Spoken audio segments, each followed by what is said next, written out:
Stop letting streamers convince you that PoE 2 needs to be a second job. This is the sweaty meta, and this is my build. Which one do you want to play after an 8-hour shift? Everyone's saying to play Druid, you need to shapeshift. You need to weave in attacks, manage your rage decay, and play piano concerto on your keyboard. I'm a dad. I don't have energy for that. Today, I'm going to show you the Stormlord. It's a Shaman build that rejects shapeshifting entirely and focuses on one thing, casting. We're going to have so many automations, the game's almost going to play for you. No weapon swapping, no rage anxiety, just lightning. Alright, so here is the leveling roadmap that I'm going to lay out. It's going to save you 10 hours of frustration. Alright, so in Act 2, we're actually going to start to break the game.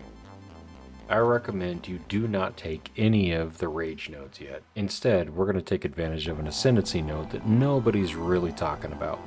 Sacred Flow. What this does is going to give us 40 spirit for each available empty charm slot that we have on our belt. So here's how the extra spirit works to our advantage. At the beginning of the game in Act 1, we're going to get our initial 30 spirit from doing the same quest everybody else does. In Act 2, we're going to get our first set of Ascendancy points, allowing us to pick up the Sacred Flow, thus giving us then a total of 70 spirit. In Act 1, I recommend picking up Herald of Thunder. It's just going to be passive added damage to things that we're already doing. Then in Act 3, we're going to get another 30 spirit, and at that point in time, we're totaling 100 spirit. Guess what we're going to do with that extra spirit? We're going to take advantage of Blasphemy. And what this does is it allows us to add a curse as an area of effect, again making it so that we don't have to click another button.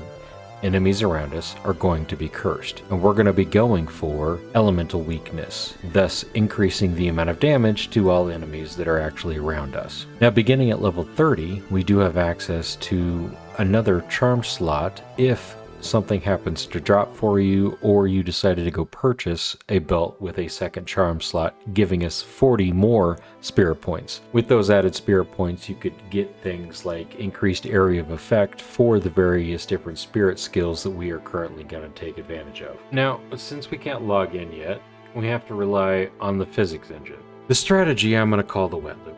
We know that lightning has native synergy with water, so it goes as follows. We have Thunderstorm. We have Spark, we have Herald of Thunder. We use Thunderstorm. Yes, it deals some damage, but its real job is actually to apply the wet status effect. Well, why do we care about that? Well, wet enemies are actually easier to shock. You like thunderstorms? Huh? Bet you do, right?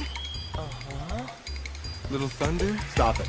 Little lightning? Stop it. Thunder, lightning, here! So our Thunderstorm soaks enemies, our Spark shocks enemies, and after we kill things, our Herald of Thunder automatically starts striking enemies. It's a self-feeding engine. I cast 2 spells, and the gameplay does the rest for us. So I want to give a warning. A lot of people are really excited about Furious Wellspring, as well they should be. However, I would not grab this in Act 4. If you're switching without high mana regen gear, you're going to run out of rage and you're going to deal 0 damage because you're going to be waiting for your rage to regenerate. This is why for our second set of points, we're actually going to take advantage of Wisdom of the Magi. We're going to use this as a bridge because it's going to give us buffs and stats to keep us stable while we farm for the gear that we actually need. Once we have the gear, we're gonna switch over and take advantage of Furious Wellspring. So I want to clarify, we're not ignoring Furious Wellspring, but we definitely are putting a pause to it. I'm expecting to pick it up somewhere between the 3rd and the 4th Ascendancy trial, thus allowing it to take advantage of that amazing amount of extra damage. And then who knows, maybe we could take advantage of Bringer of the Apocalypse. That skill looked pretty cool. Start with Spirit, end with Rage. Let's play smarter, not harder. I've theorized some gems that we could use for Acts 1 through 3. Let me know if you think there might be something better that we could use. Together, let's create the best shaman that this season has ever seen. I'll see you in the next one.